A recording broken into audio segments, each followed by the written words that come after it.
Recording live from the Hoban Law Group here in Denver, Colorado, I'm your host, Eric Singular. We're sitting alongside President and founder of the Hoban Law Group, Bob Hoban. Today we are talking about security and the cannabis industry. We are joined by founder and managing partner of Cannabis Security Experts, Derek Porter. Thank you. Derek, thank you for joining us today. How are you doing? Thank you so much for having me. I am doing great. No major complaints considering the circumstances with our global pandemic right now. How are you? Oh, we're hanging in there. And tell us, where are we talking to you from? Where are you located in the country? Sure, I'm Denver metro area. Us as well. And we've, we just reached the end of the stay-at-home order for the state of Colorado. However, the Denver mayor has continued to enforce it for about another week or so. So life is slowly getting back to normal. But I don't know. Tell us from a security standpoint, what are some trends or some things that you've noticed for dispensaries for the cannabis industry since this pandemic has begun? Sure. So I think out of necessity, there has been an uptick in burglaries. Now, the burglaries with regards to on the cannabis side, not necessarily on the hemp side, but the cannabis side, rec and medicinal, probably ubiquitously throughout the nation, but definitely in Colorado, there's been an uptick because, well, the circumstances which have been conveyed with regards to the pandemic, I think that it's just a more of an opportunity. There are more people that are obviously out of work. Unemployment is at a record high. And I think that people are just doing it because they feel that they have to. Sometimes there are upticks in burglaries, and we get the notifications from the Marijuana Enforcement Division. You see it in the news. I'll get clientele that let me know, and there really isn't much of an explanation behind it. Sometimes it's middle of the summer, sometimes it's middle of the winter. I think this one is directly connected to the pandemic. That people are more hunkered down. There are less people out. And it's just a higher opportunity, especially if you're looking for something that has immense street value and you can sell very quickly for cash in order to get by. So that's what I'm seeing right now. That's what my clientele has been letting me know. And that's what my cohorts and my associates have been seeing as well. So, Derek, do you see that as a reflection of the interruption of the black market or the illicit market supply chain? In other words, with these lockdown scenarios across the country, do you see that the folks that are actually going in and robbing these places are doing it to feed a black market or illicit market supply chain, or is there really no rhyme or reason to it? I don't necessarily think that there is. I could speculate all day long with regards to the connection one way or the other. I just think it's more of an opportunity, and where there's opportunity for crime will typically occur. The break-ins will typically occur. And these are the ones that are oftentimes at night that we're seeing. We're not necessarily seeing the hold-up style burglaries, but definitely an increase with frequency at night. And I think, at the end of the day on the black market, you still need to pay for it. Whereas with the break-ins, and if you can't afford it on the black market, then that's free product. Well, this is such an interesting topic. Definitely one that we haven't touched on the Hoban Minute. This, kind of where the security industry and the cannabis industry come together. Derek, will you speak a little bit about the unique challenges faced in this industry? I'm thinking about, transporting product, or, you think about the related banking issues that, for a number of years, companies had to transport huge amounts of cash here in the Denver metro area. How have you worked to address all these challenges the industry has faced? Sure, absolutely. So I could go on and on and on about that one, but the biggest punchline, if I had to sum it up in 2 minutes, I would say the best weapon and the greatest resource that I have that I convey to clients, quite frankly, is education. Because 9 times out of 10, they're, well, I would say 5 out of 5, and then the other 5 out of 5, they're just seasoned business professionals, and then you get the oddballs that are not only seasoned business professionals, but they're also really great at growing a crop and selling it. But more often than not, the ones that are just excellent producers of product oftentimes don't consider risk factors with regards to security and the fact that they are growing something that has such immense street value. You know, you think about it, back in the 2014 in Colorado, when in the beginning days when the state went recreational, and a pound of good product, I think the recreational yield for that was something at the time it was as high as $4,000. So if you think about it, to steal a pound of marijuana, that's a lot of value there. And a lot of these facilities do not necessarily have banking-like security or even, very good security, even with the regulations and the mandates that are in place where they have to have it. So a lot of times the clients know what they want, but they don't necessarily know what they need.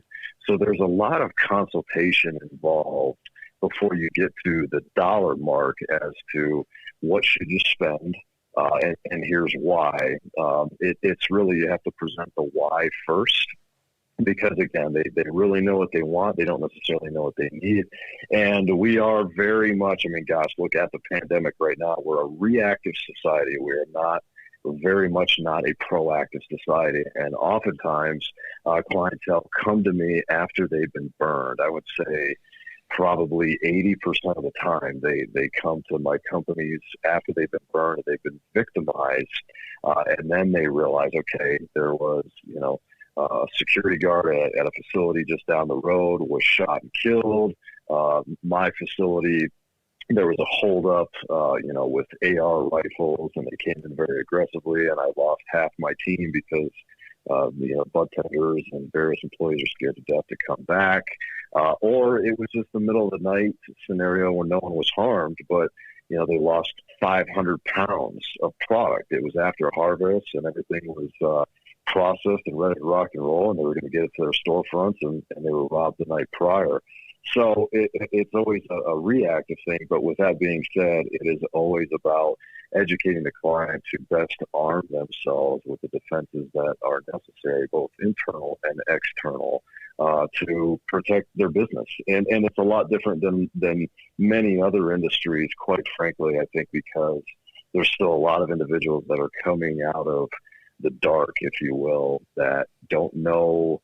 They may know a lot about business, but they've been doing things under the radar for so many years, and now they're in a more legitimized space, and they have to think about factors like that if they're going to be out in the open and they're going to operate like a lot of other businesses, and they have millions of dollars worth of product behind their walls, then they have to really start thinking about how to be proactive in protecting it. So the bottom line, quite frankly, their best defense is good education on how to protect themselves, their people, and their assets. Well, and you make a good point, too. You think about the fact that a wholesale pound of marijuana in a regulated state will go for, $1,000 on the low end, or lower than that in bulk, and up to $2,000. But sure, to your point, you take that same material, you drive to the southeast, the northeast, to the suburbs of Chicago, and you're looking at $3,500 up to, I've heard, as high as $5,000 for Colorado bud from the regulated market in places like Florida. But the security element of the industry is extremely interesting to me.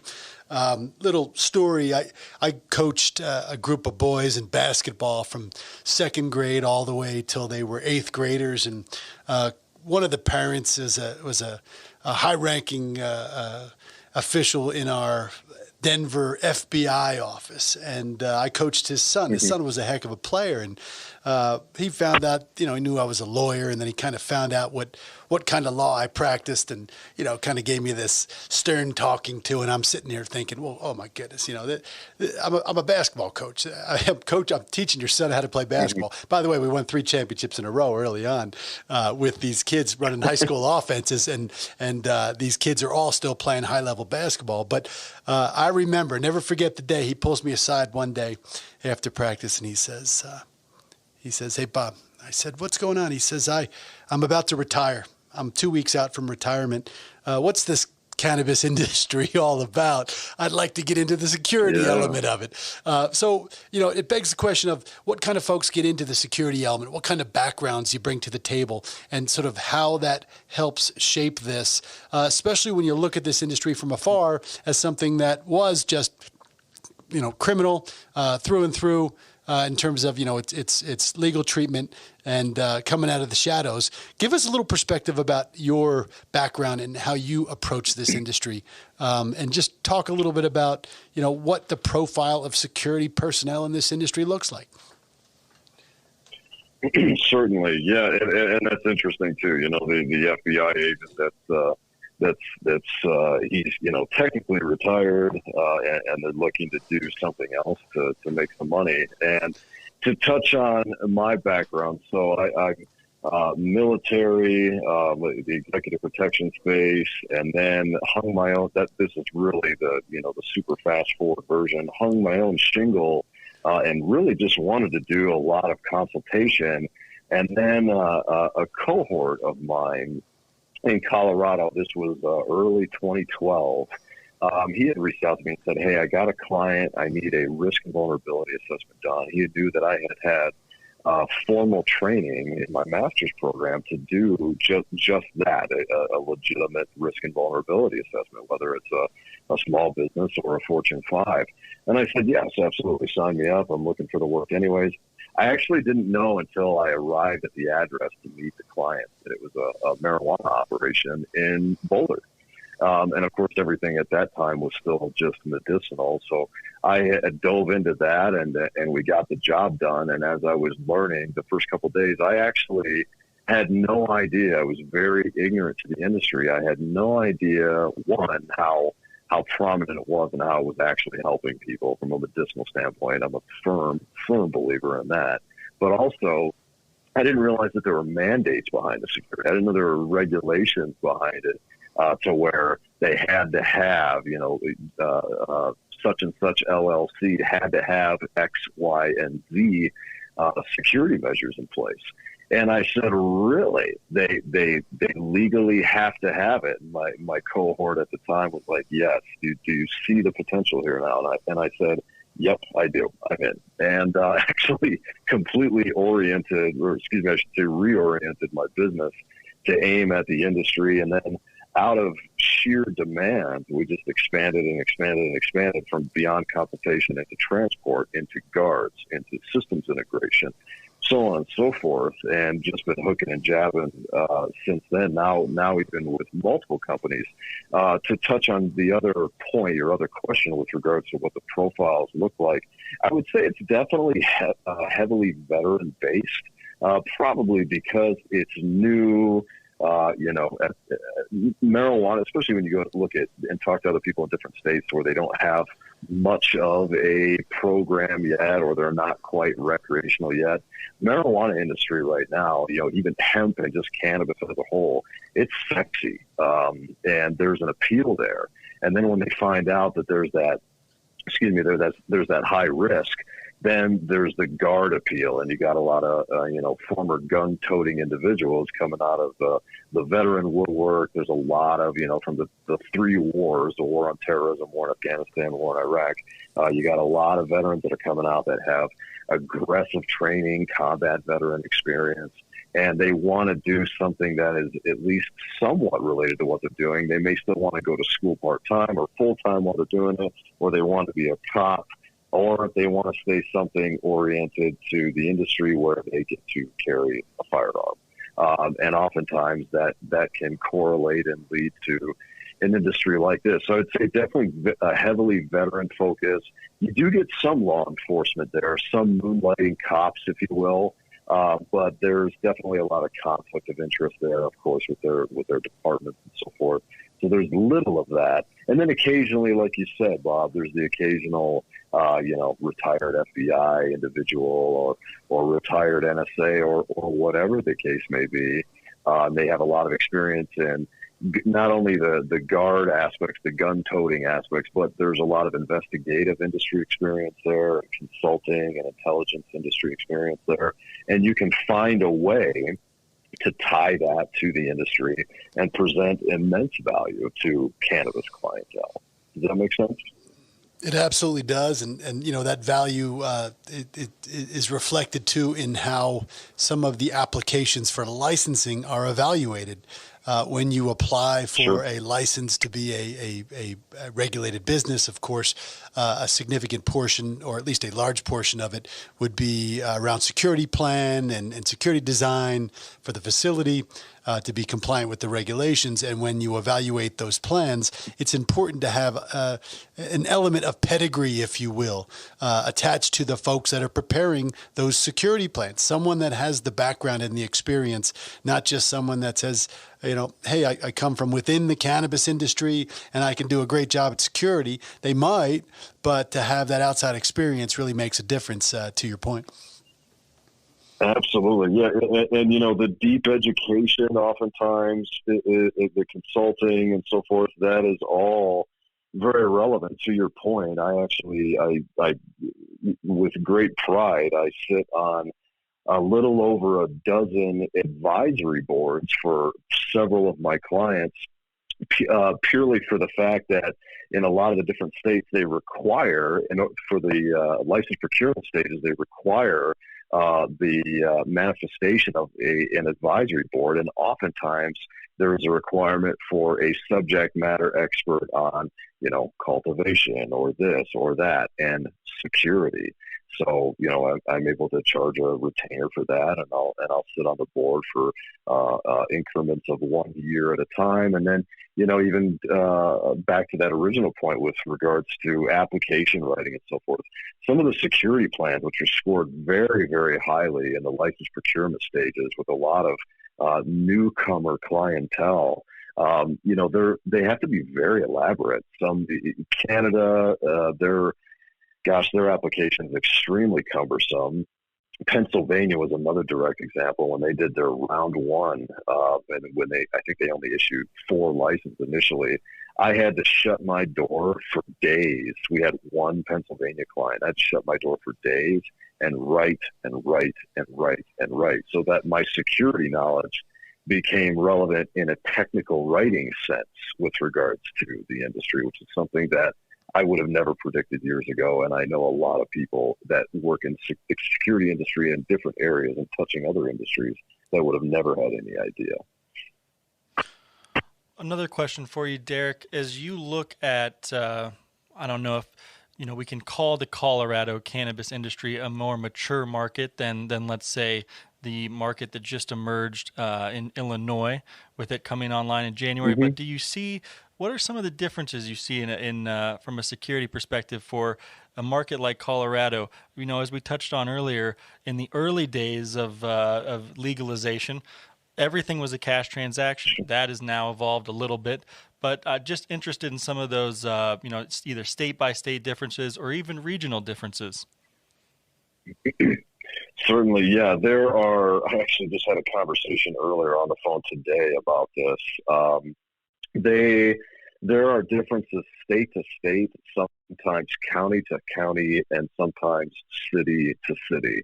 So as you mentioned, let's talk about Colorado and even Illinois, for example. So for the longest time, and I think even still right now, there was no license cap, whereas Illinois has license caps in different rounds and in different phases. There was a very relaxed application and relaxed writings to the tune of the license procurement phases for the security plan for Colorado versus Illinois. There's definitely a maximum page limit. I think it was 65 pages, whether it was med or rec. Whichever stage in the arena of where you're applying. but there's a lot more writing and a lot more information that needs to be conveyed there. And gosh, there's some places like Los Angeles, I don't know if this is still in place, but for several years, California has definitely got decent regulations.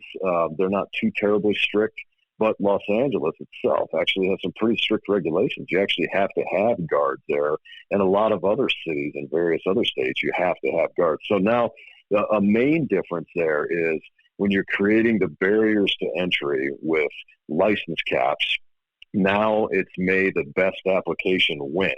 So whatever team is behind that application needs to really, have it together. They're oftentimes very, I like to say, moneyed. So they have to bring some dollars to the table to pay professionals and experts like ourselves and a lot of the people that you've interviewed on your show to, bring the heavy guns and be able to hook and jab in that arena in order to procure the license. But in addition to that, gosh, some of the principal differences there is there's going to be heavier regulations because they're trying to squeeze it tighter so that it's a more difficult process in order to win their license, if you will. So a lot of times the barriers to entry can be good, at least from my viewpoint, from a security standpoint, because it makes regulations more strict and the client in many respects is forced to spend heavier dollars into security. And then, of course, because there's more value there, because it was so hard to retain that license, they want to really protect that operation. So they oftentimes pour more dollars into it. So it's highly variable. It is definitely state by state, country by country even. And it's really just all over the board. They definitely have some more lucrative experiences and even more pleasurable experiences in different states, different counties, different cities than others, if that all makes sense. Oh, it absolutely does. And Derek, you made a great point when you said that a lot of the profiles or the backgrounds of security personnel in this industry, they are veterans. Will you talk a little bit about some of your non-cannabis related veteran work? I know you're doing some interesting things and some really valuable things for that population. Certainly, yeah. So I actually sit on the board of a 501c3 called Sierra Delta, which is a nonprofit for veterans that provides service dogs for veterans. Actually, another one of my companies, Dynamic Warriors, we sell some CBD products and a percentage of one of the dog products. Actually, the proceeds for that, a percentage of that goes to Sierra Delta. So when you donate to an organization like that, you actually help out two different species. You help out humans, veterans specifically, which are their own species right there, and you help out dogs. So it's really a phenomenal application there. It's really a phenomenal organization. And even previously beyond that, a handful of my cohorts a few years back started another 501c3 called the War Raiders campaign, which is actually one that we gave the ability for various what we call warriors to be able to write their experiences by way of narrative, whether it was a full-blown book or a short story, and tell their experiences as survivors, as combat veterans, as the veteran wife or the veteran son or daughter. And the money that was raised in purchasing those stories, whether you downloaded it to your Kindle or your iPad or you bought the book, all of that money went to mental health, best-in-class mental health organizations.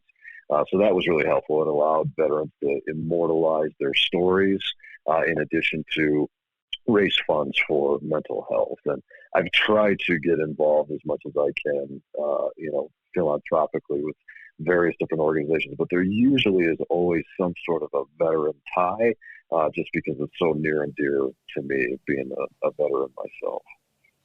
We really applaud all of that. That's such a valuable work that you're doing, and it's really interesting how all of this ties together. The nonprofit work you're doing and providing. This is a great job. the cannabis security industry is a perfect path for veterans as well.